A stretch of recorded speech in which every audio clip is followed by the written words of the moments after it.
So welcome to our study of Jamgön Mipham, his life and teachings. Very happy to be very happy to be presenting this program. Although, of course, by its very nature, this is humbling. This is essentially a very limited individual trying to represent and present about an inconceivably great person and inconceivably great teachings. And why I would consider this particular study important is because at the end of the day, on the basis of understanding the theory in Buddhism, what Songtsen Rinpoche once made a point actually about this. He says, the ultimate point with understanding the philosophy of Buddhism is that it generates faith, it generates complete trust. And the nature of what we're doing on the Buddhist path is all about experience. It's all about us essentially relinquishing a component of confusion that veils our innate purity, our innate intelligence, our innate basic goodness. And what we could call this process of eliminating confusion cannot be done exclusively on the basis of just theory. And it also can't be done on the basis of just pursuing a set of practices without properly understanding what the objective is. It's like having an illness and not exactly understanding the treatment. The moment that we have proper understanding of the implication of a particular treatment, we engage in that treatment in a much greater way. Otherwise, it's sometimes as if we have an illness, we have the remedies, but we're just happy to have the remedies there, and we don't actually know how exactly to apply them. So with the topic, or rather with the material that we're going to be studying here, I should say right away, sort of confession a little bit, this is also a quality of the book. As you probably have read in Douglas Duckworth's introduction and also in the first chapter, despite Mipham Rinpoche living quite recently, what we have about his life is surprisingly sparse. And so this predominantly will be about Mipham Rinpoche's teachings. But what this book does really in an extraordinary degree is really present the material that we are continually working with as practitioners within the Nyingma and Kagyu tradition. And particularly, of course, I'm styling this and presenting this in the context of the sanghas that are heirs to the legacy of Jamgön Mipham Rinpoche. So I'm thinking about the various sanghas within the Nyingma and Kagyu tradition. But what we have here really is an overview of the material that the lineage presents. So all the various teachings that we have, that we understand, that the Jamgön, the teachings on emptiness, the teachings on Buddha nature, pure perception, Vajrayana, Mahamudra, the great perfection, and so on, all of this material is very much based on us understanding the science behind it. And so what we have in Buddhism, and while of course we have something that very often is classified as religion, this can be justified if we understand religion as connecting us with reality. Religare in Latin implies connecting us. The implication is connecting us with reality. Then yes, then we can say Buddhism is a religion, but on the same premise, then also science is a religion, in that science hopefully is about connecting and understanding our reality. But there's a big difference between the Buddhist science and the science as we ordinarily understand it, in that in Buddhism, as much as we operate with the same what we call epistemic premise, which is we accept, not on the basis of blind faith, but we accept knowledge on the basis of what we can observe and verify, on the basis of inference, logical inference, and also, of course, on the basis of, you could say, authoritative sources, authoritative scriptures. Just like, for example, if we're studying physics, we're going to be reading or relying on, you could say, statements that come down from Francis Bacon, Isaac Newton, Werner Heisenberger, Richard Feynman, etc. So we're inspired and we read these authors, but of course with the understanding that what they are presenting is situated within what is a verifiable, observable, replicable, and also like falsifiable science. And also logic that we can assert for those things that we cannot directly observe. We can understand it logically. So in that sense, our knowledge that we have in Buddhism and what we have in ordinary science is the same. This also is what this study will reflect, but with a big difference between the two sciences.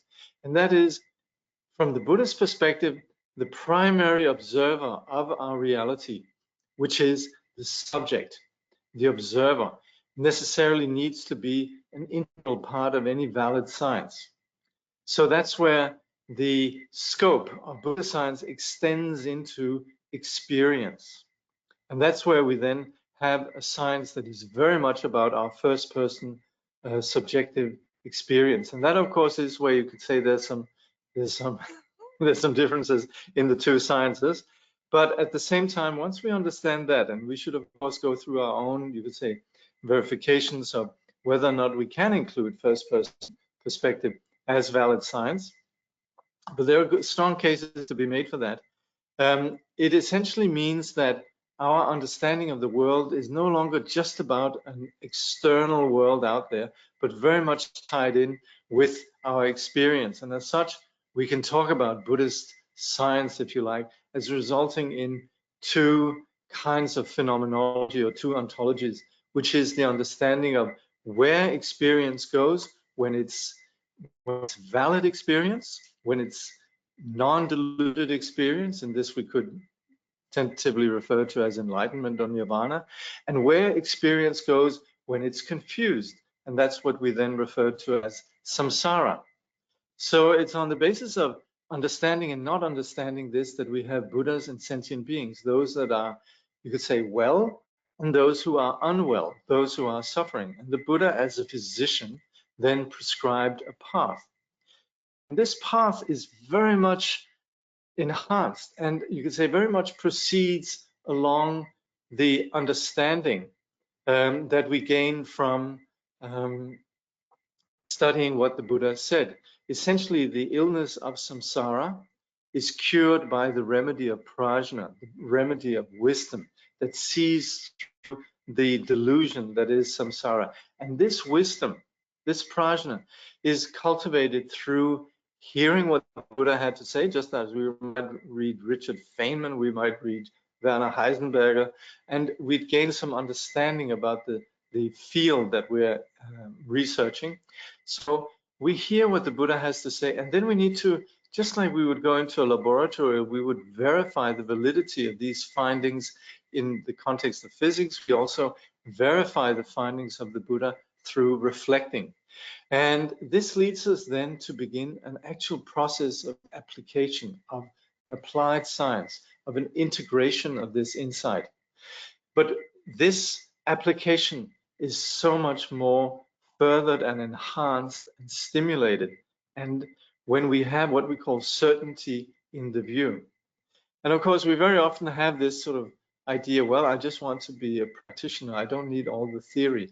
But the thing is, when we have an understanding, a certainty in the view, then the application is something that we apply with much greater certitude, and particularly in terms of us working with experience, then that makes an enormous difference. That's where we then genuinely have faith, and that's where then the application, just like if we were finding the cure for cancer, we really pursue it with a whole different, you could say, passion, a whole different degree of diligence, virya, joy in application, when that certitude is there. As we can see, Jamgön Mipham Rinpoche's message, and that which comes down, you could say, through the lineage, is very much that we, on one hand, we need, of course, the practice and the application of meditation, which Mipham Rinpoche very much was all about, but also there has to be a foundation of certitude that understands what it is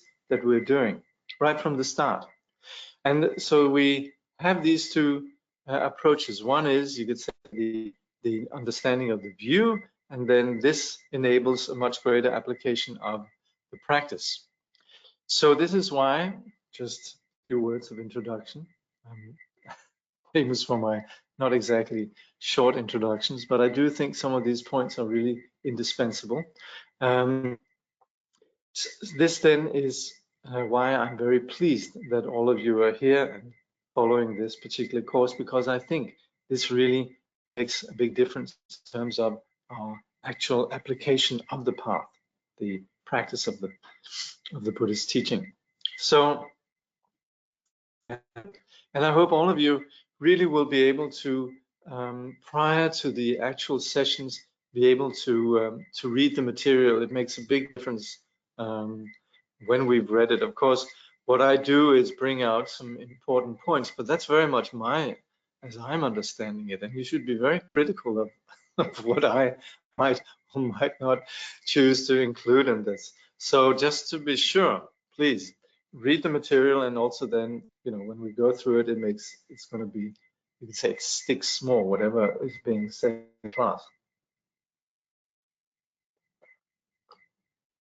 So, Jamgön Mipham, his life and teachings. And I'd also like to highlight really the author, Douglas Duckworth, as somebody who belongs to a new generation of scholars who don't just treat the Buddhist teaching as something, that sort of approach with a sort of sanitized objectivist or even philologist approach, but very much someone who sees this as a living tradition, just like somebody teaching Shakespeare presumably enjoys reading Shakespeare, just like somebody who teaches mathematics presumably trusts the logic of mathematics. Don't just regard it as an interesting cultural phenomenon. Like those who teach physics actually directly themselves have validated the role and the applicability of physics. So, as we do with any Buddhist study, we proceed this then with invoking this quality of Jamgön Mipham, which is wisdom, through praising his manifestation, his appearance in this world. And that's where we then have this supplication here. Through the blessing of awareness emptiness, Manjushri Kara, you opened the expanse of wisdom and its 8 minds of courage, thus mastering the great treasuries of transmission and realization. Mipham Manjushri Gosha, I supplicate you.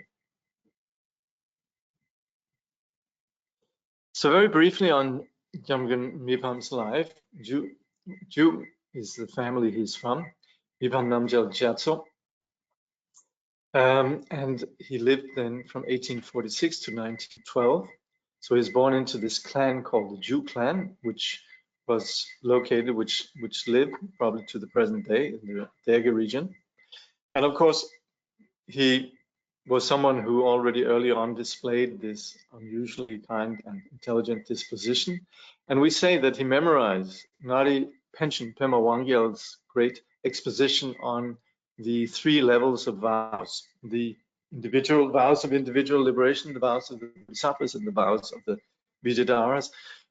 This is a great classical work. He memorized this already at the age of 6. And as he then entered the Shichen monastery, at the age of 10, he was known as somebody who was unobstructed in reading and writing. And like you would have read also, we sometimes would say that Mipham wrote the Neshe Drunme, the beacon of certainty, which we have in an English translation by John Pettit. He wrote that at 10. So whether or not we can fathom that, then at least, like Duckworth makes a point, this certainly reflects the respect in regards to Mipham Rinpoche and his capacity. He was ordained at the age of 12, and he did a year and a half Manjushri retreat at the age of 16, or rather starting around that time. He then did such a retreat, and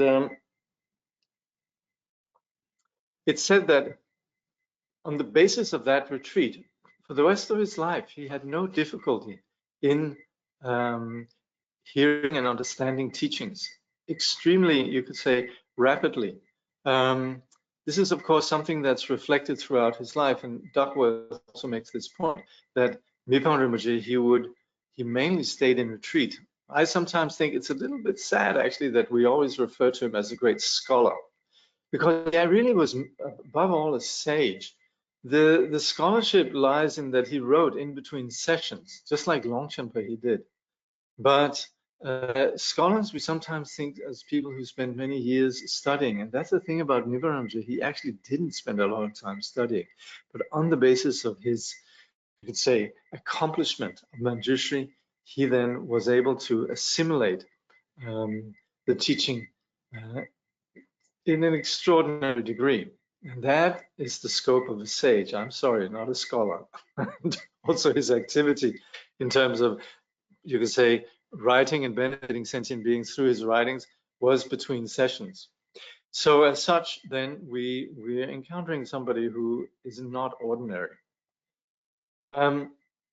That's also here the point, understanding and remembering a text just by receiving the reading transmission. You would have hopefully had time to read this and this little vignette about the Geshe who gave him the reading transmission for the Madhyamika Avatara, Introduction to the Middle Way, where Rinpoche just heard he said he didn't need explanation, he just needed the reading transmission. And afterwards, when the Geshe checked his understanding, it was impressive to the extent the Geshe praised his extraordinary understanding and said, emphasizing how Mipham Rinpoche's capacity, intelligence far exceeded his own.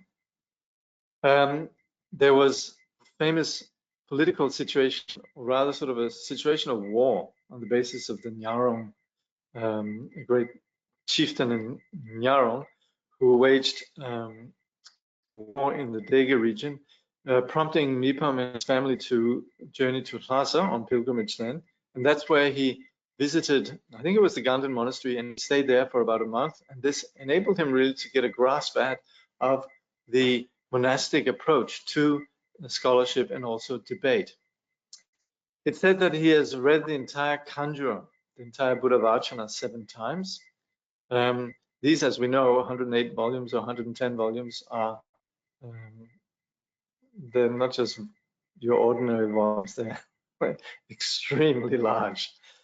And like I was just pointing out, most of his life was really spent in retreat. His writings, and they, at the end of the day, also, there's a lot of writings in the General Tibetan edition. I think we talk about 35 or 40 volumes of his writing. Dingo Chen's Rinpoche's 25 volumes. What is it we have from Jigling? I think we have something like 13 volumes and so on. So Mipham was extremely prodigious in his production. His teachers then include Kenshin Pema Vajra, Yeshengon Jongne Lota Wampo, Tsapal Rinpoche Jamgön Kongtro. Some of these you would be familiar with.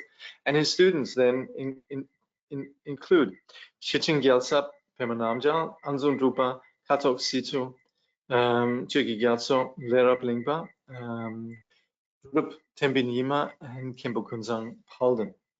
So these are very significant, particularly then Shichen Gyaltsap was his very close students, but also all the others were great beings who benefited and wrote extensively on the basis of Mipham Rinpoche's teaching.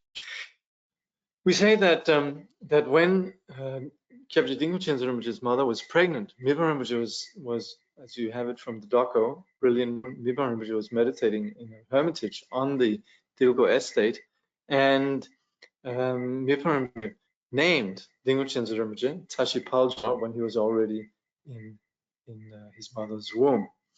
This is then, Tashi Palja is what we have when we use the Sanskrit word Mangala Shri Bhuti, which is the title of Zigakong Rinpoche's Dharma organization, named after his teacher Dinghu Jensen Rinpoche. Jamgön Mipham Rinpoche, he passed away in his hermitage back in his native region, June 1912. And then, like I just mentioned, Shechen Gyaltsab is someone who very much continued his writings. And also, somebody very significant is Pötl Tembe Nyingma, and actually Douglas Duckworth has translated some of his work, discerning the views and philosophies, the Tadup Shenche. And also Khenpo-Jigme Phuntsol, who was also an incarnation of Teten Sogyal, Lerab Lingpa, also had actually visions of Mipham Rinpoche and also as transmissions from these visions from Jamgön Mipham Rinpoche. So Mipham Rinpoche has had an incredible impact. I think this will be reflected and mentioned, but I'd like to say that nowadays the Nyingma and also to a large extent the Kagyu scholarship is very much indebted to the writings of Mipham Rinpoche. So significantly, very much exactly on account of that, or on account of this particular one occasion, it's said that, and Douglas Duckworth writes, on one occasion, Jamgön Khyentse Wangpo had Mipham sit on a high throne in front of several volumes of Buddhist scriptures. He presented him with extensive offerings and said, I entrust these scriptures to you. From now on, uphold these teachings through exposition, debate, and composition. You are to illuminate the Buddha's teaching in this world for a long time. His teacher, meaning Khyentse Wangpo, thus empowered him and gave him the name Mipham Jamyang Namjal Gyatso. Later, he is reported to have said that there was no one on earth more learned than Mipham. So this is really, you could say, the place where Mipham Rinpoche then engaged with his composition, not on the basis of just dying to write something, very much on the basis of being encouraged by his group.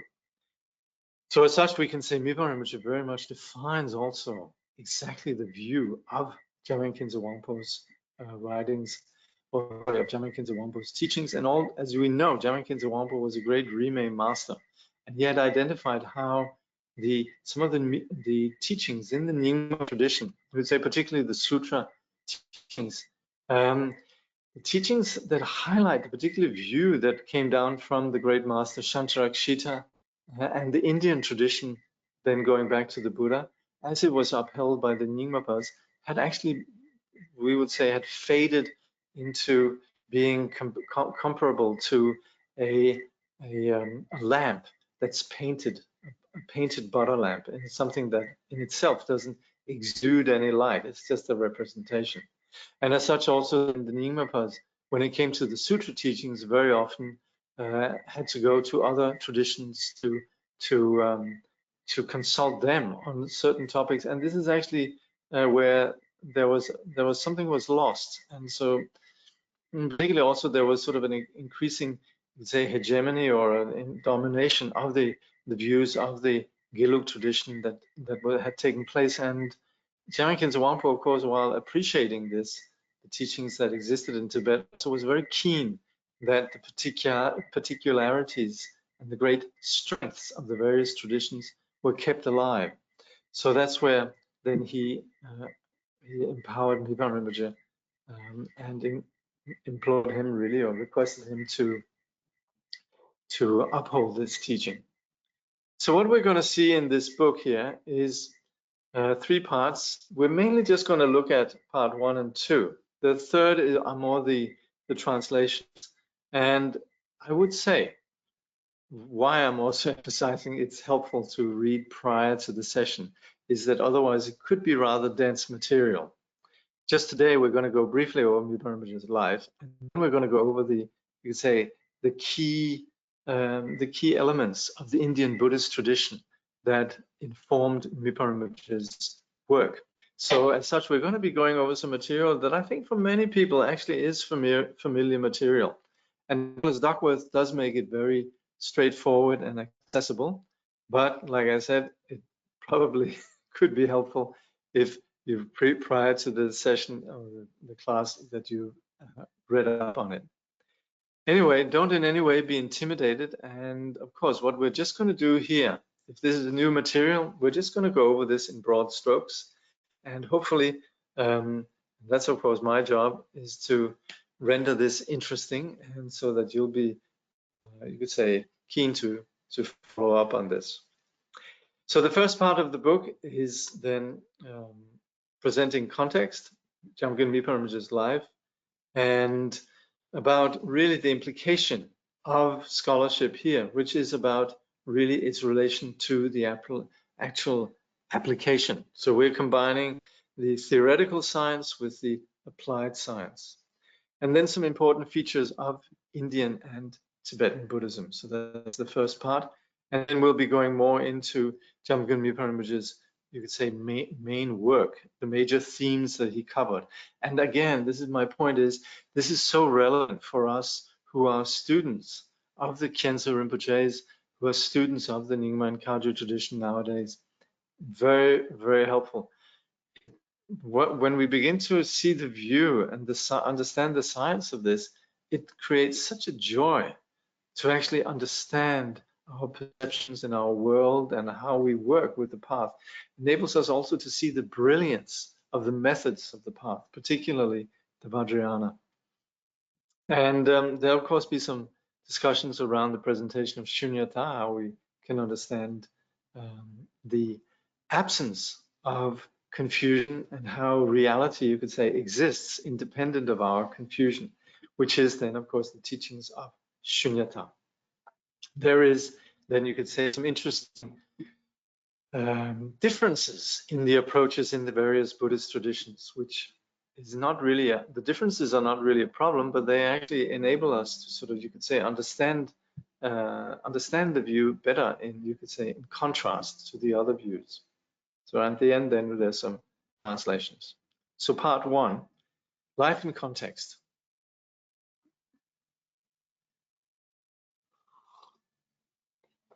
And like I started off saying also, Duckworth's point is we actually have surprisingly little about Mipham Rinpoche. This is mainly about what he taught, but nevertheless, so as we've already covered, he was a descendant of the Jew clan. He was described as a child prodigy. This, if you read any history of great lamas, that usually that is what they will state. But of course, also here, then more specifically, we have this work by Ngari Panchen, memorized at the age of 6, and the claims that he wrote the Beacon of Certainty at the age of 10. He undertook this retreat on Manjushri beginning when he was 15, and he traveled to Lhasa at the age of 18, staying at Ganden Monastery for a month.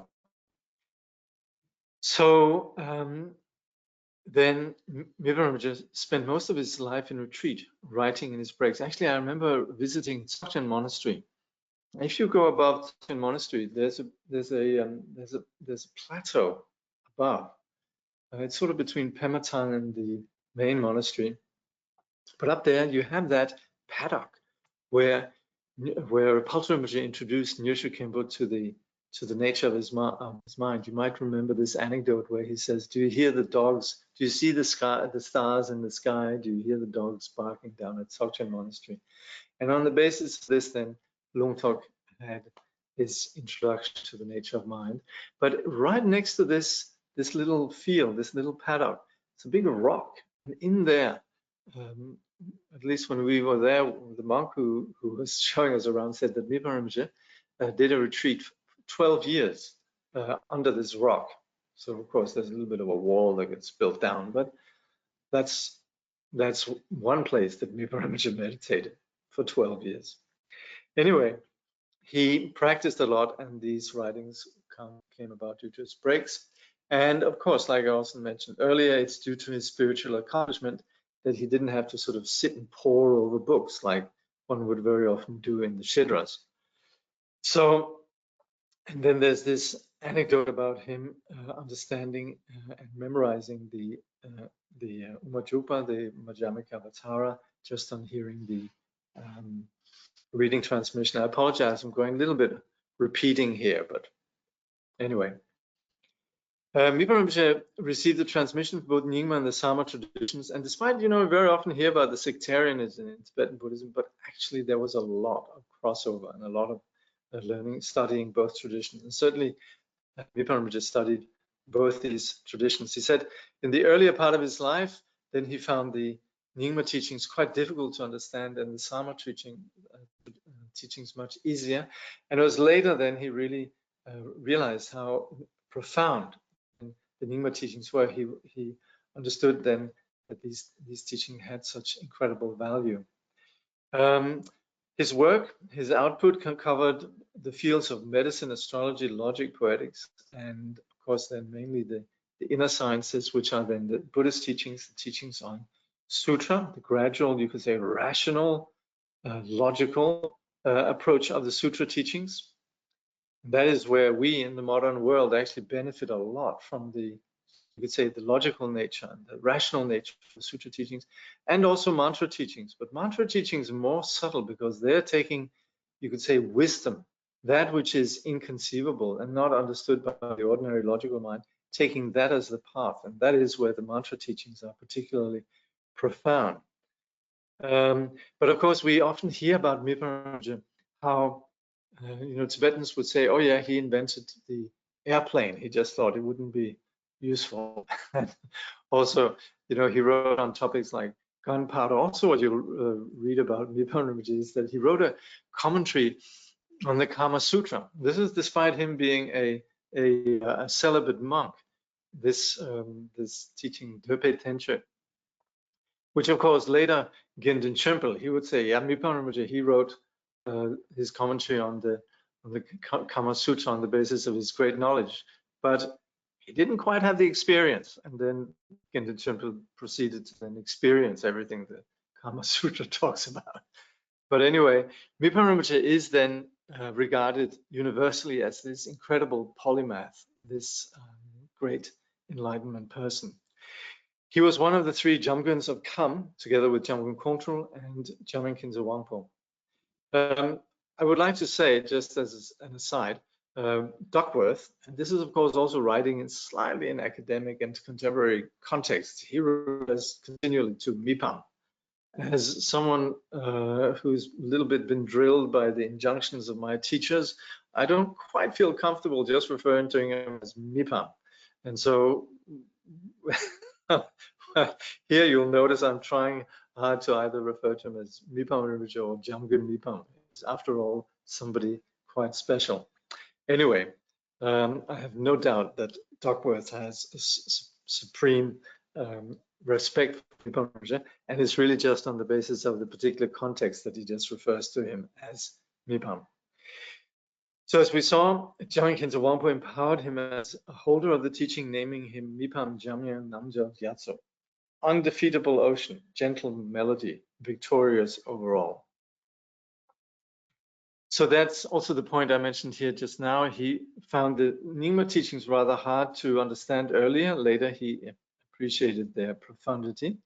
And Khyentse Wangpo requested him to write these commentaries on the sutra teachings, and particularly clarifying the Nyingma view on the sutra teachings. So we have, for example, one of the really great commentaries that has been translated into English no less than twice, and that is his Madhyamika Alamkara, the Umagyen.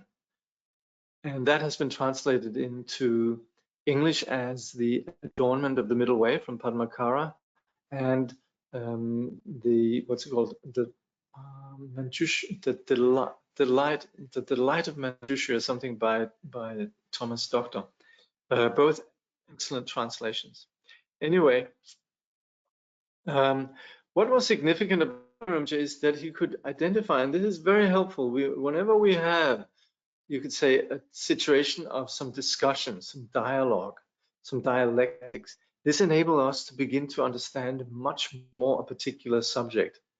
So if we are, for example, discussing diet. It'll be much more helpful rather than saying this is how good diet should be. If we can juxtapose it with various schools that emphasize various kinds of diet, it becomes much more clear really the value of one particular approach. So that's where Mipham highlighted the differences without necessarily being sectarian. He might have had his own preference and so on.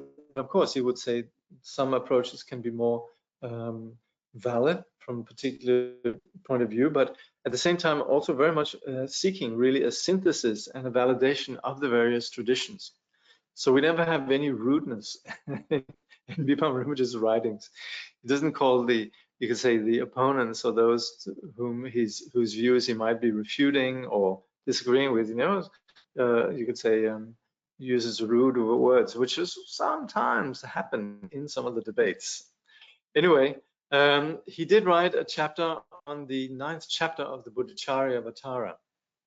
And that elicited some reactions, and some actually on the basis of that, there was interesting exchanges with scholars from the other traditions that really resulted in great friendships. And as such, then you could say Mipham Rinpoche welcomed these kind of discussions. And that's also a good example for us who, particularly nowadays where we live in a very multicultural, even within Buddhism, we're actually operating with not just Tibetan Buddhism, but many different cultures. And it's very actually valuable to appreciate where the different traditions come from and where they actually, you could say, meet, and where they differ, where the emphasis differs, and so forth. And in that way, we can appreciate the individual traditions. That's very much what's implicit in what we call the Rime or non-sectarian approach. So it seems I preempt all these bullet points here. But anyway, here we have it again. Dialogue and debate are essential in clearly defining the validity of views. And for this reason, Tibetan monasteries emphasize debate. Now, sometimes we would say it could become a little bit, you could say, insular, some of these debates, and sometimes a little bit formalized. Nevertheless, the principle of debate is that we're challenged in our position, and it actually forces us to clarify, why do I actually, you could say, hold the position that I do? Why am I actually doing what I'm doing? Why exactly? Because if we're just sort of in an echo chamber of everybody who says the same thing, does the same thing, and so forth, we're not really, our sharpness and our really appreciation of the brilliance of the particular method doesn't really, you could say, take hold of us. And that's where debate, questioning, and so forth can be very helpful. And again, the ultimate objective of this is not to become intellectuals, but really to have more trust and faith, endeavor, vigor, and application and energy with our practice of the path. And we have this famous debate with a great master called Jakob, a Gelug master. So this is where they ended up becoming great pals. But initially, Jakob, he wrote to Mipham and says, what are you writing? Actually, if you read the Padmakara translation of the wisdom chapter, the 9th chapter of the Bodhicharyavatara, Mipham, which is commentary on that, in there they've actually translated the debates between Mipham Rinpoche and Jakob. And yes, what Mipham did was provided a rejoinder, a challenge, an answer to an existing hegemony on Madhyamaka. And you could say there were in Tibet, as far as Madhyamaka goes, the middle way, which is very important because that's actually where we dismantle dogma. That's where we dismantle assumptions about reality. And there were really two periods, what called the earlier period, which prevailed up until the 14th, 15th century. And that's, you could say, there was a general sort of agreement on the nature of Madhyamaka. But then from the 14th, 15th century onwards, then on the basis of his visions of Manjushri, then Tsongkhapa provided a slightly different angle on this. And eventually his particular angle came to become quite dominant in Tibet. And that's where some of the, you could say, the insights of the earlier traditions were lost somewhat. So anyway, Mipham Rinpoche was very good in providing a little bit of challenge to this, you could say, discursive hegemony that had evolved. And like I mentioned earlier, he clarified the Nyingma's own view on sutra. We had Paltro Rinpoche, who once was asked, you know, who's more learned, you or Mipham Rinpoche? And of course, Mipham Rinpoche was Paltro Rinpoche's students, but Paltro Rinpoche said, well, we're sort of more or less, when it comes to the sutras, we're more or less the same. But when it comes to mantra teachings, Mipham Rinpoche might actually be a little bit more knowledgeable. Anyway, someone, and this also in the book, you'll see that little comment from Gendin Chimpa about Mipham Rinpoche, where he said, you know, he was once put the question, if Tsongkhapa and Mipham Rinpoche, they were to debate, who would win? and actually, if you read Jeff Hopkins' introduction to to Gendin Chimpa's commentary on the Kama Sutra, it's called, I think, Tibetan Arts of Love. Some of you might have perused that. In the introduction, he actually, Jeff Hopkins mentions sort of the oral tradition around this, where Gendin Chimpa, he was put that question, he says, and Duckworth also makes this point, probably Tsongkhapa, on the basis of him living in monasteries and being familiarized with debate, he might be more quicker and sharper in terms of his ability to debate if he had debated with Mipham Rinpoche. But at the same time, Mipham Rinpoche's arguments possibly would be more weighty. And you could say his writings are more awesome. So this is Gendin Chimpa, who himself was trained in the Gelug tradition. But of course, he's also famously a bit of a renegade, some of you know. But his comment on Jamgön Rinpoche. So with regards to meditation, then in his life, this was very much Mipham Rinpoche's main lifestyle. And then he meditated this famous retreat when he was young, as a teenager, and also 13 years at Kamo Taktsang. This is above Songsan Monastery. I've never been there myself, but I've heard it's sort of in the hills, further up higher beyond Songsan Monastery. And then we have, this is quoted quite a few places, you know, when Jamgön Khyentse Wangpo said, so what are you doing in retreat? How exactly are you doing it? And Mipham Rinpoche said, well, you know, I test my logic if the reasoning is pure. And when it comes to the development stage practice, I make sure that I'm not distracted and I get all the details right. And Jamgön Khyentse Wangpo says, okay, that's very good. That's very good. Now, as far as this natural state goes, I have never myself seen any ruddy-faced sort of natural state emerge in my meditation. And it's said that Jamgön Khyentse Wangpo's comment to Mipham Rinpoche was quite significant in terms of Mipham Rinpoche's understanding of the true objective of the nature of meditation. Of course, here when we're just presenting it, and possibly my own flawed presentation of this doesn't render that extraordinary. But anyway, please look at the text, and also we understand that this is, you could say, conversation between two sublime individuals. It's also mentioned how Mipham Rinpoche would not just write when he thought to write something or when somebody asked, but he would always wait till it was the right moment. And he would, here in the book it says he would compose his book on the basis of the deity's blessing, but there's also other places where talking about Mipham Rinpoche would really just wait until his mind was, you could say, unobscured, and then it would just come completely freely. And that's also why someone like Khenpo Jigpön, he would refer to Mipham Rinpoche as the omniscient Mipham Rinpoche, and basically see all of Mipham Rinpoche's writings as equally, just like we would say Longchen Rabjam's writings, we would review them as treasure teachings. They didn't come from an ordinary mind. They came purely from you could say, the bursting forth of wisdom. So as such, it's same as treasure teachings, same as Dharma teachings, and also same with Mipham Rinpoche's teachings. We don't see these as composed by an ordinary person. Douglas Duckworth writes here, his writings were not ordinary compositions. They were inspired works that came to be considered mind treasures. He attributed the source of his natural revelations to the blessings of his meditation deity and his teacher. His will to write dawned naturally. He is reported to have said, "I have no choice but to write."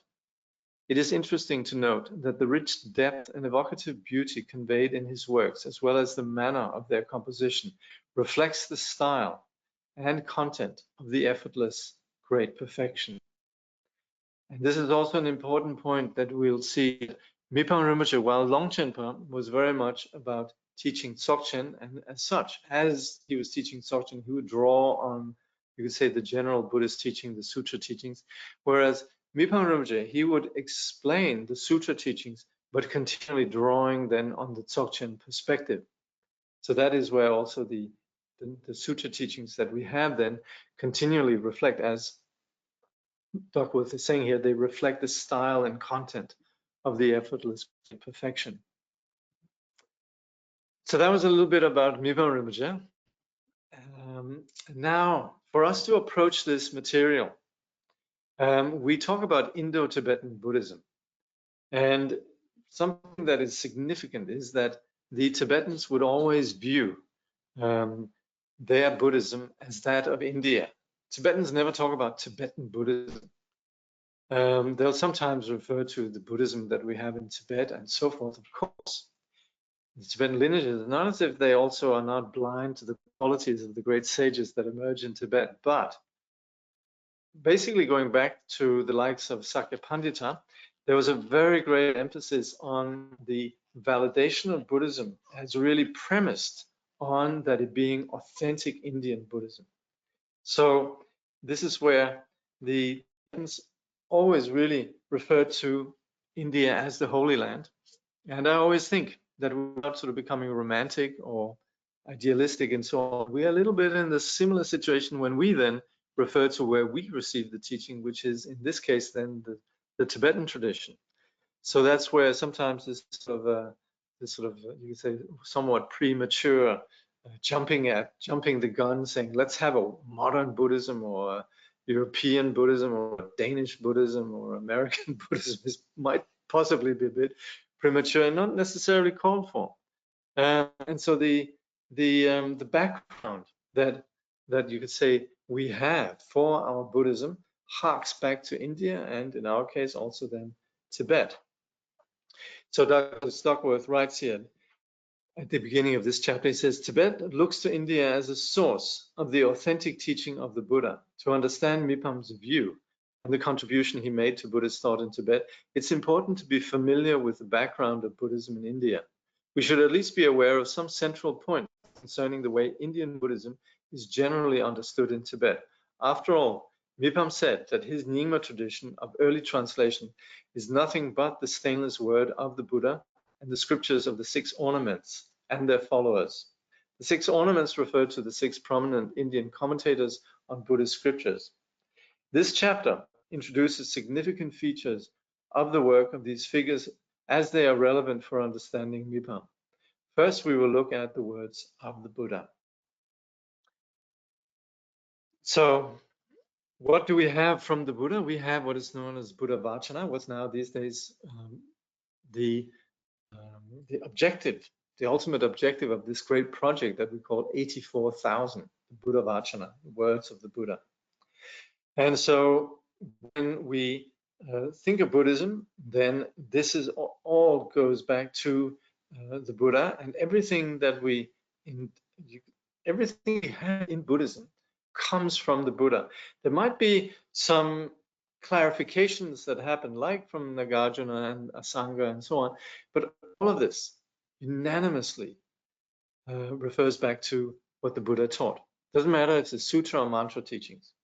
We would say the Buddha emphasized the sutra teachings. Some of the teachings that we have, like in the context of mantra, come down from the Sambhogaka and Dharmakaya Buddhas, but essentially all of the teachings that we have come then from the Nyamanakaya form of the Buddha, as we have it here in this tanka, by the way, which is actually a very beautiful tanka that sort of sums up really the essential figures in what we could understand as Tibetan Buddhism, and particularly the Nyingma Kagyu lineages. Anyway, as far as then the Buddha's teaching goes, this was further then expounded upon by Nagarjuna, and particularly he is known as the one who elucidated the Prajnaparamita and the middle way teachings, the Madhyamaka. We talk about how Mipham clarified this middle way, the Madhyamaka teachings, and we then have from Nagarjuna, we have the lineage of the profound view, the view that you could say understands the actual ontological nature of reality, the actual way that things are, which are the teachings on emptiness. It's on the basis of understanding or not understanding this that we have Buddhas and sentient beings. But we also have the lineage of vast activity, and these are then the teachings that came down from Asanga. And these are the teachings that highlight the qualities, and you could say the phenomenology of samsara and nirvana, the maps, the nature of the confused condition of samsara, the nature of the path, and also highlights the qualities of enlightenment as we have it in the Buddha nature teachings. So these two together, they equally actually form, you could say, a complete picture of reality. One is understanding the nature of reality as it is in its ultimate scope, beyond the ordinary grasping mind, beyond duality, and then also the qualities that arise from particularly then the awakened condition. And these then again refer to what we refer to as the second and third turning of the wheel, which in the Nyingma and in the Mipham Rinpoche's teachings are equally viewed as the definitive teachings. We're also going to look here at the Abhidharma, Buddhist phenomenology, and that is the way that experience unfolds itself in terms of our immediate experience right now, in terms of what we can see, what we can hear, and the images generated within our mind. So that's where the Abhidharma is very important, really, when it comes to the science of Buddhism. It is exactly that which maps this aspect of experience, our subjective experience, phenomenology. So we have these from these sort of different places, Nagarjuna, Asanga. We have various lineages. We have the yogic practice school, which comes down from Asanga, also known as Yogacharya, sometimes Chittamatra. And we also have the traditions of valid cognition, epistemology. And that's actually the science of what we validate as knowledge. So that's very important. Sometimes we have, and particularly in religious context, we have this sort of epistemology that says, well, it's true because our book says, the scripture says so. And in Buddhism, we don't do that. Well, you could say, just like scientists, they might say it's true because Richard Feynman said it, or Einstein said so. Yeah, but the implication is this is something that we can verify. And similarly, also what we call valid cognition is that which goes in and you could say understands and identifies what we can know about reality on the basis of our direct observation. Of course, it extends to also what we can observe in terms of the mind, not just the material object, and what we can infer logically.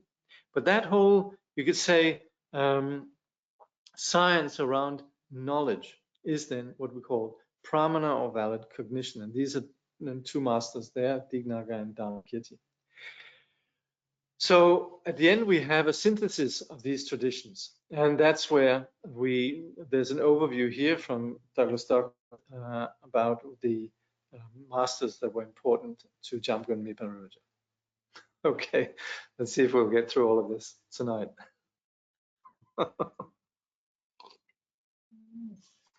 So we're going to, these are just the headings that we're going to go over. So, words of the Buddha, 3 turnings of the wheel. Many of you would know this, of course, but what we call this is really the three turnings of the wheel are teachings from the Buddha on different occasions, depending on the particular audience, looking at their capacity, their aspirations, and so forth. So we talk about the first noble truth, the first turning of the wheel.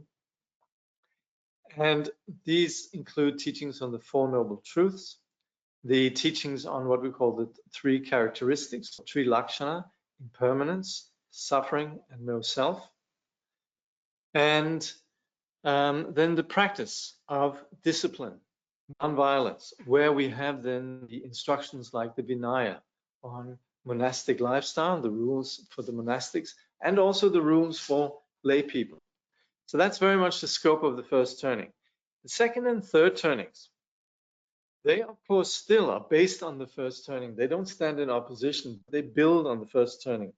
And so all of the practitioners of, you could say, the Mahayana and the second and third turning, they generally are associated with the Mahayana.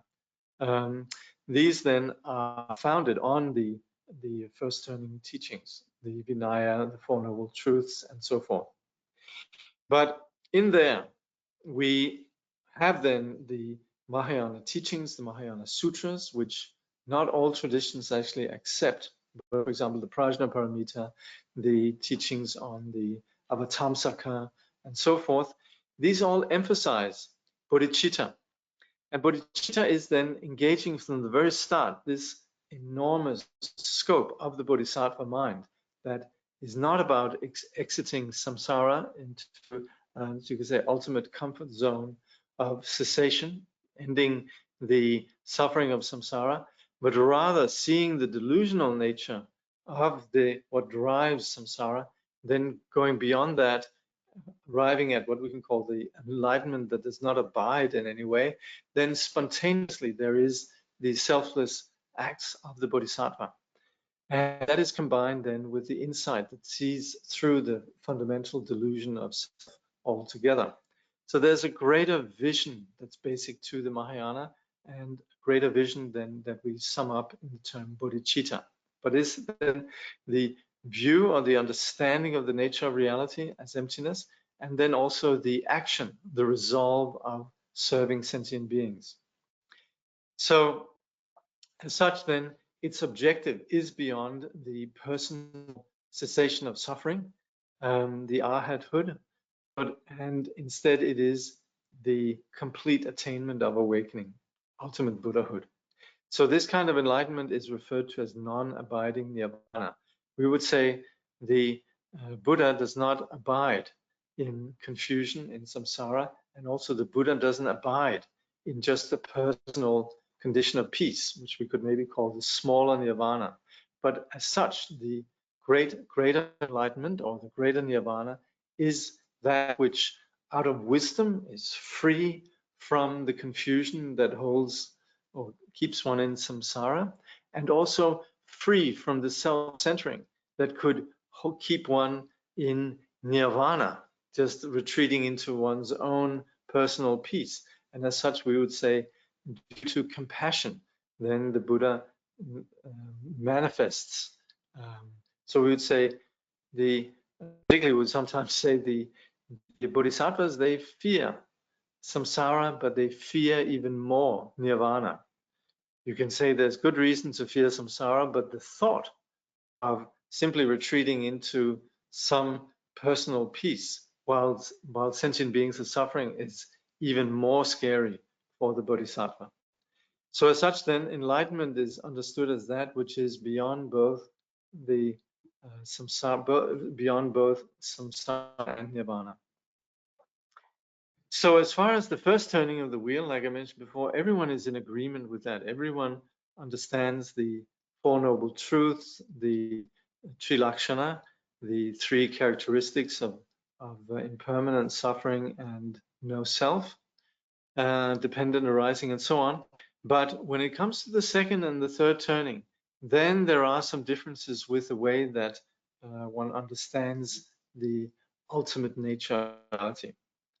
The second turning, that's the Prajnaparamita teachings, really emphasize the emptiness of all phenomena. You could say the ontological perspective. The third turning, the Buddha nature and the mind-only sutras, talk more about the experience that arises within that. And that's more, you could say, the phenomenological aspect. But as such, and particularly from Mipham Rinpoche's viewpoint, these are entirely in agreement. They're both equally definitive. But there is some, in Tibetan Buddhism, you will find it. And that's in a way a quality of Tibetan Buddhism, that there has been these debates where some would emphasize the preeminence of the second turning of the wheel, that the view of emptiness is more important. Some would emphasize that Buddha nature is more important. And of course, this is where Mipham Rinpoche, you could say, has this role, as after many centuries of debate around this, actually can see how they both fit together perfectly.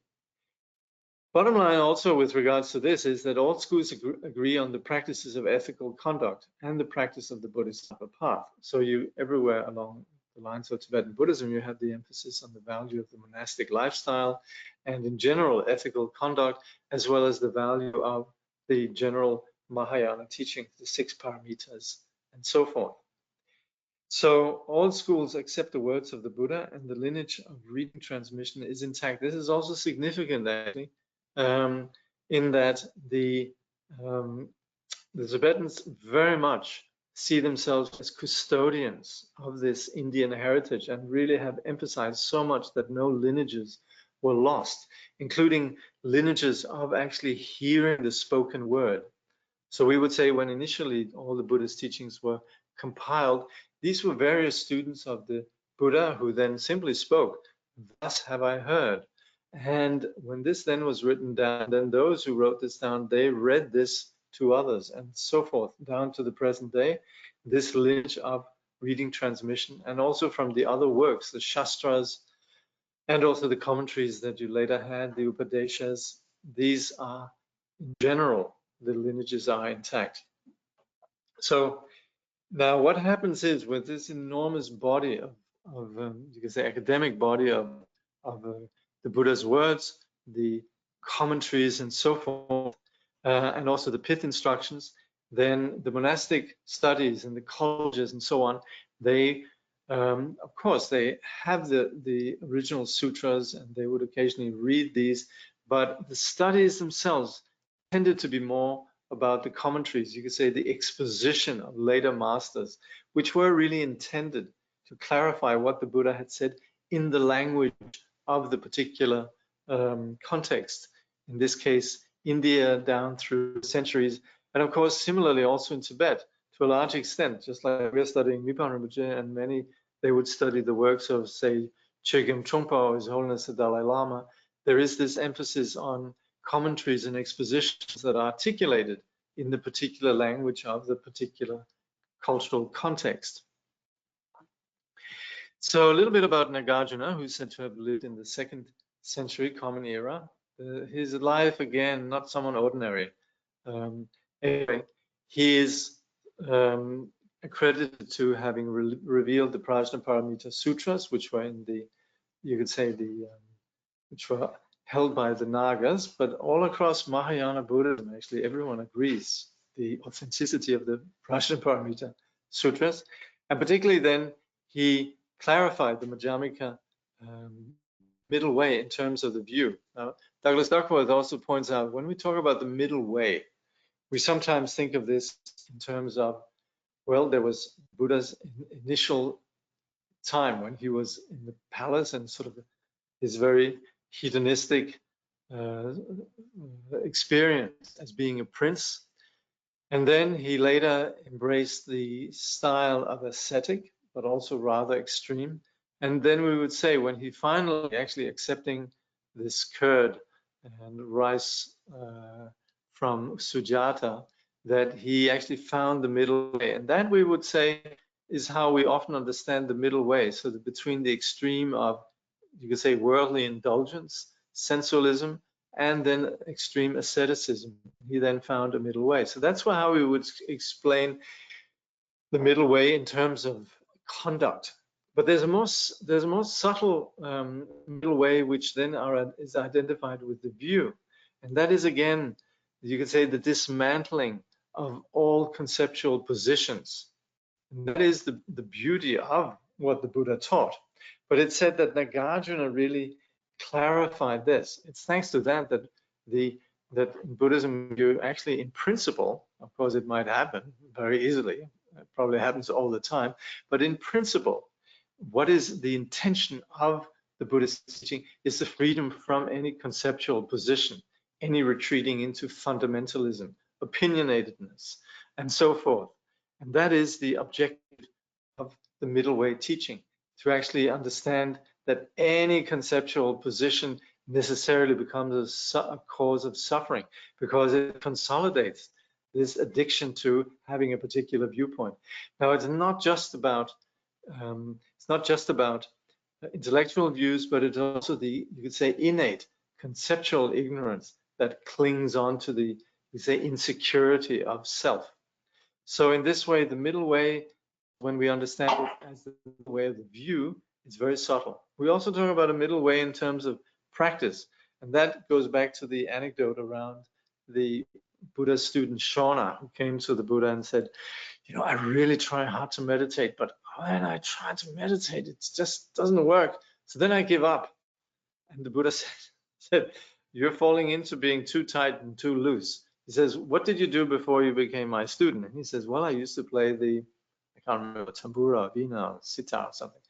And the Buddha said, well, when you were tuning your instrument, did you tune the strings to very tight or very loose? And he said, neither. It has to be not too tight and not too loose. So the Buddha said, well, please, that's how you should meditate. And so this is how we understand the middle way in terms of meditation. So we have these, you could say, three approach to understanding the middle way. One is in terms of view, one is in terms of meditation, one is in terms of action. But as such, and also due to the context, you could say later that particularly at that time in India, the Indian spirit, the Indian culture was very dialectical. It was very much about discussion. When the Buddha taught, it was much more an era of ascetics and simply practitioners, whereas what had emerged in the 2nd century and around the time of Nagarjuna was a much more, you could say, stimulated intellectual and dialectic era. So that's where the teachings of the Buddha were sort of being a little bit sort of misunderstood amidst all these words, and really, despite what we might think about the middle way and the Madhyamaka teachings, they actually were that which you could say refuted any attempt to philosophize. Of course, this does embrace the whole project of philosophy, but essentially to show the, you could say, futility of addiction to particular viewpoints. And as such, we might sometimes think Madhyamaka is a very complex topic, but it's really about simplicity. It really, what gets complicated is the refutations that are used in Madhyamaka. But Nagarjuna was very, very skillful, and his writings on the Madhyamaka teachings are incredibly, you could say, tight, and you could say succinct, clear logic. So speaking about Nagarjuna, Douglas Duckworth writes, Nagarjuna showed how everything is empty because no phenomenon has an independent or inherent essence. This emptiness is the ultimate truth. So this is where we understand how phenomena in and of themselves don't possess any identity or ultimate inherent nature. That's what we need to understand. That's the ultimate truth. On the other hand, we do operate within a very conventional reality in which things have designated labels. And so he goes on to say, the relative truth, on the other hand, is the dependent arising of all things. Nagarjuna's celebrated text, the root verses of the middle way, brings together emptiness, the ultimate truth, and dependent arising, the relative or conventional truth, to show that whatever dependently arises is empty, and that whatever is empty is dependently arisen. This is something we'll look at, but essentially it is saying here that anything that is dependently arising, you could say conditional, it can never exist unconditionally. And that's where you could say the logic of emptiness is understood. This is not sophistry, but it is about short-circuiting the ordinary narrowness with which we cling on to our projections, and as a consequence, we suffer. That is the place where we get entangled in solidifying our perceptions as solid external realities, and also solidify our person as solid individual identities. So the excursion into the middle way here is understanding that the middle way teaching is about understanding emptiness as something that sets us free, not about philosophy, but about showing the futility of our addiction to concepts, and also our ignorant clinging to self. So we suffer, and this is of course where this is treated as medicine. We suffer because we misapprehend reality. We take it to be solid. So that's where we go wrong. And that's where there is a project of prajna, of wisdom, that needs to be stimulated. It's about us connecting with reality. And so that's where this freedom is, when we begin to understand the open nature or the empty nature of reality. So there's two kinds of ways that we misunderstand reality. We take as solid the reality of the subjective person, and we take as solid the objective phenomena. And it's to challenge this belief and see the emptiness that we apply reasoning. It's not just that we say, okay, yes, sir, the Buddha said so, but we actually are encouraged by the Buddha. Remember, he said, don't accept my teachings out of respect for my person, but on the basis of your own inquiry, your own analysis. So that's where we apply reasoning. Now, one line of reasoning is that things are neither singular nor plural. Singular meaning, if I say a hand, then we know it's made up of many different things. So yes, for all practical purposes, yes, this is a hand, there's just one hand here. But on the other hand, if we analyze, we can see it's made up of many different parts. So it's not singular, it's not a reality as such. Is it plural? Well, no, because as soon as we go into the parts, then this can again be broken down further and further and further. It's infinite. And that's where it's quite helpful if you refer to Douglas's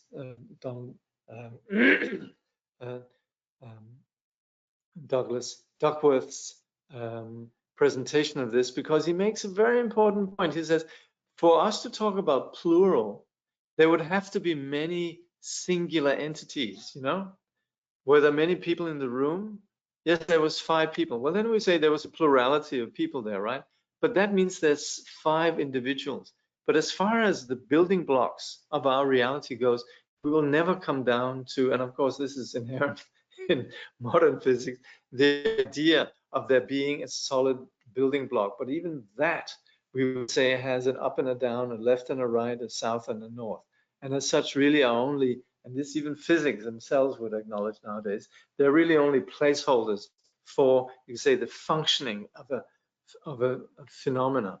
And as such, the idea of phenomena existing as singular or plural actually falls to the ground. We can see we're operating with flawed assumptions. And again, this is one way in which we can see that actually everything that we have around us is not an actual solid reality. It is, in fact, just labels. It's designations. So here, things are not singular in having parts. The singularity is merely a designation on one hand. Things are not a plurality. The parts that constitute a plurality are also designations. So whatever we, again, label as the parts of this, again, this can be broken down to its components, and these components can be further broken down. Ultimate truth. This is where, this is not about us having some sort of far out insight. It's about us getting to the bottom of what causes suffering. That is seeing this lack of inherent existence. That actually opens us for us being more open to others also. Seeing the lack of inherent existence, let's say somebody plays a piece of music, you know, somebody introduces you to their favorite composition by the composer Stockhausen, and they just love it.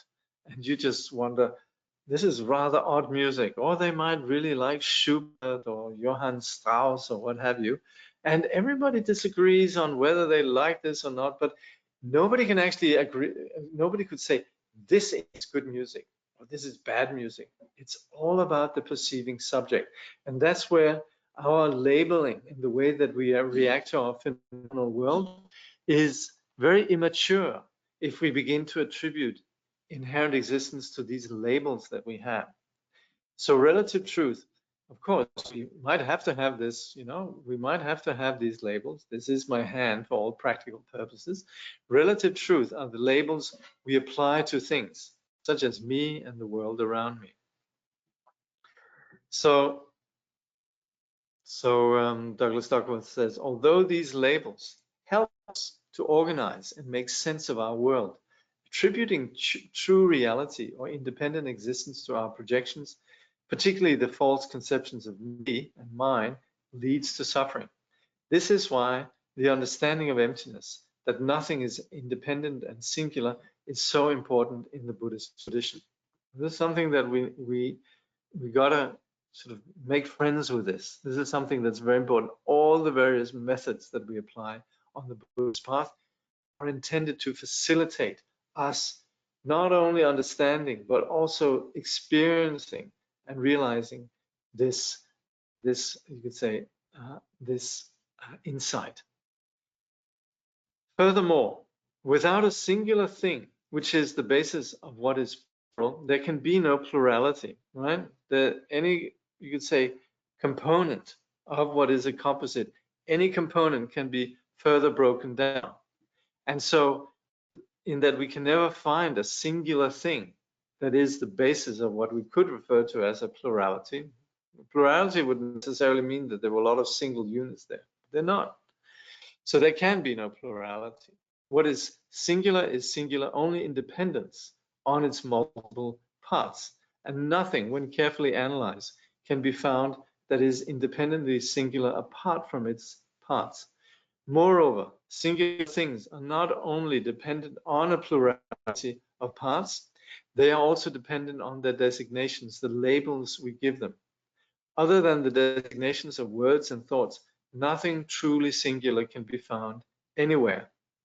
So it's not just about this thing here, but it's also the fact that I give it the label hand, and more significantly, my hand. So I'm particularly attached to this because it's my hand. So all of that comes about when we attribute labels, designations to objects. So all of this analysis is really intended to break down the toxic ignorance that attributes solidity to self and other. And so Duckworth says, when we think about the reality of these designations and see that there is no innately real boundary for any single object we perceive, we can see how our words and thoughts function to abstract objects from a dynamic matrix of interrelations in which they exist. So that's actually where you could say when we begin to label things, we begin to miss the point. When we objectify phenomena, we miss the point. So that's where, again, the notion of vipassana is this aerial or perspective that we gain.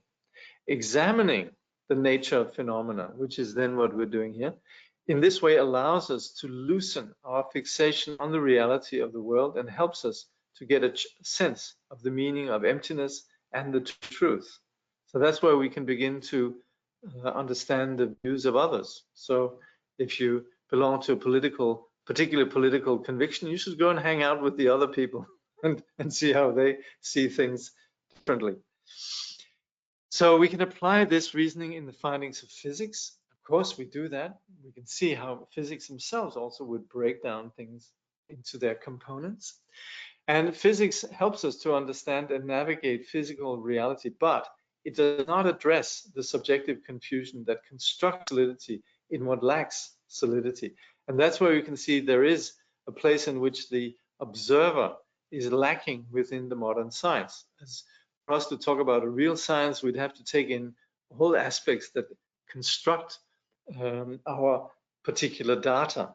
And if we fail to actually take into account the one that constructs the apparate and the methodologies and so forth, well, we're actually going to fail to understand that our understanding of the world is very much constructed. This, of course, is within the academy itself. There are those who have challenged these kind of assumptions, but it's very important also for us lay people and for us who are approaching the Buddhist teaching to appreciate the greatness of a science that takes into account this, the nature of subjective perception.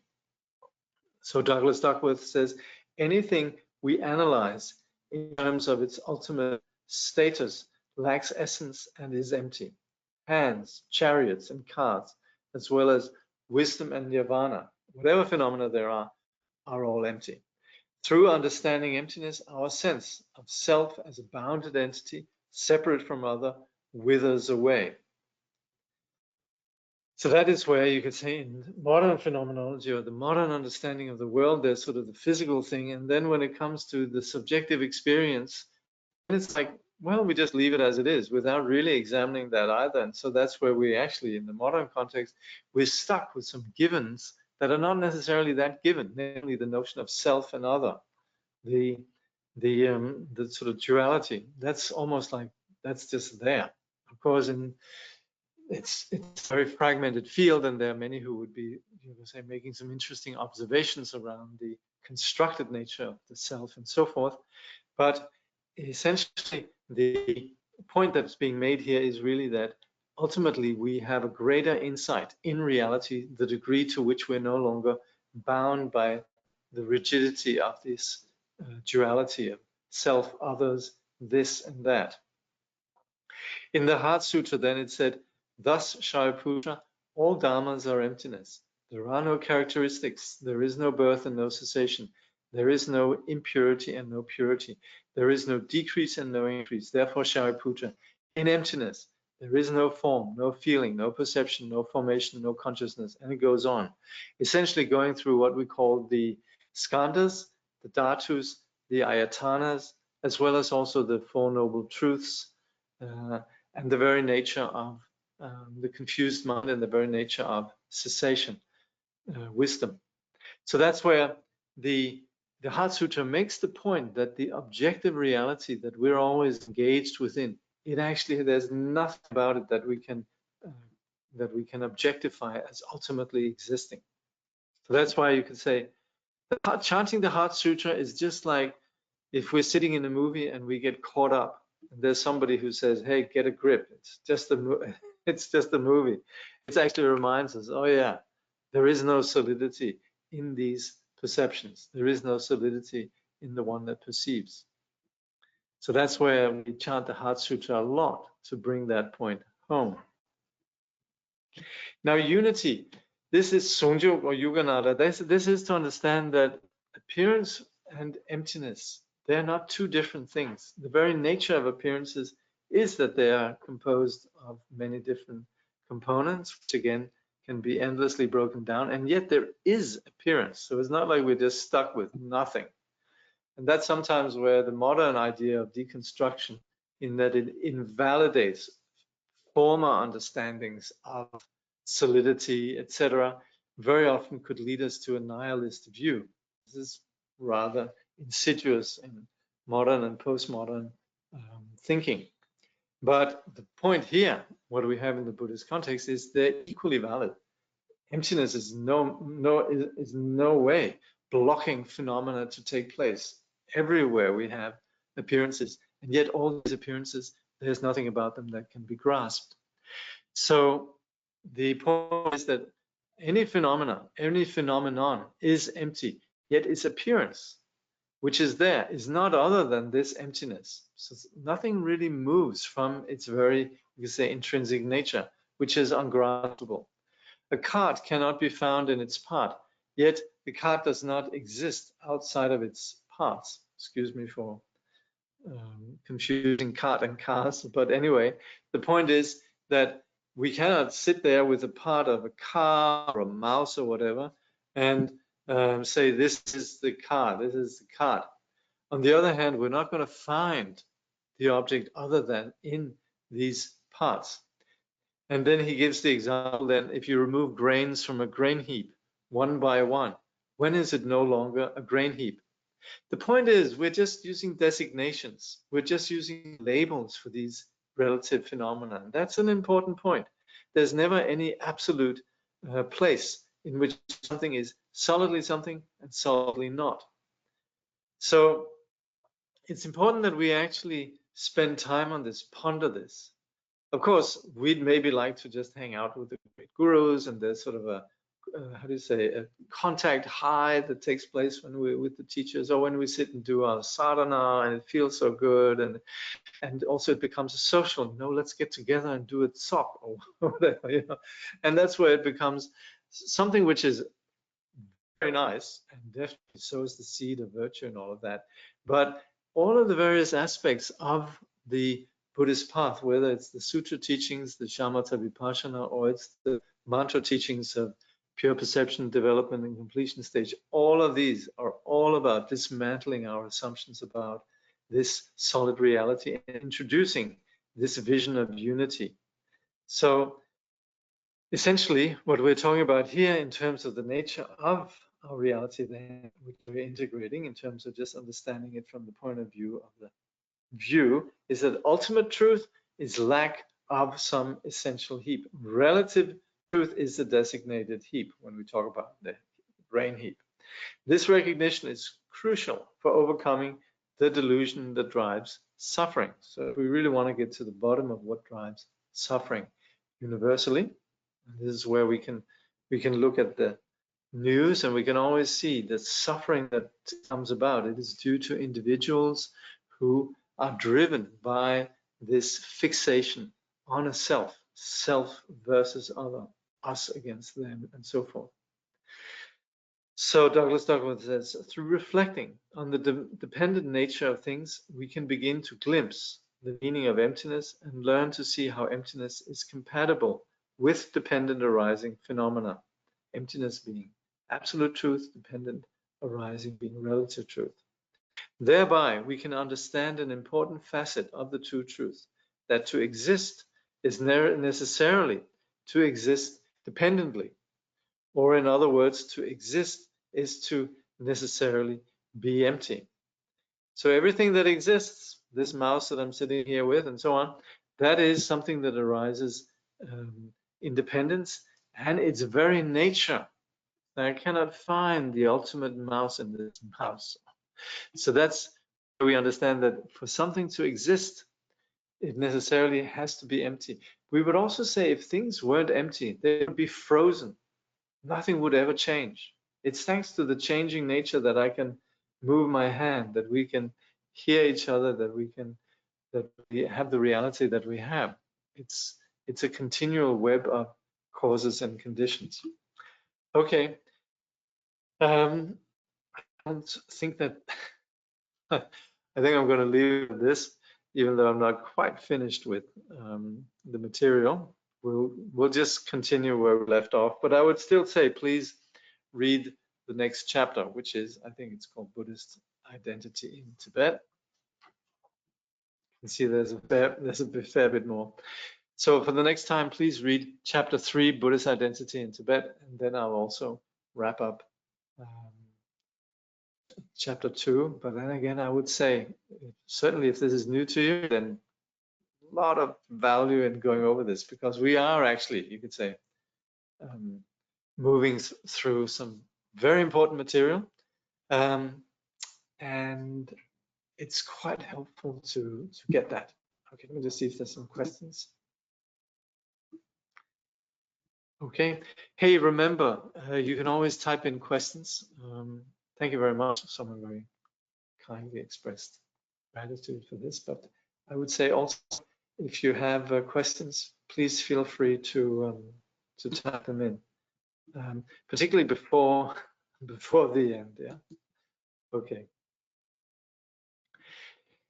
By this accumulation of merit, may I obtain all-seeing omniscience, and may all faults be defeated. The whirling, turbulent waves of birth, aging, sickness, and death, from this ocean of samsara, may I liberate beings. May bodhicitta, precious and sublime, arise where it has not yet come to be, and where it has arisen, may it never fail, but grow and flourish ever more and more.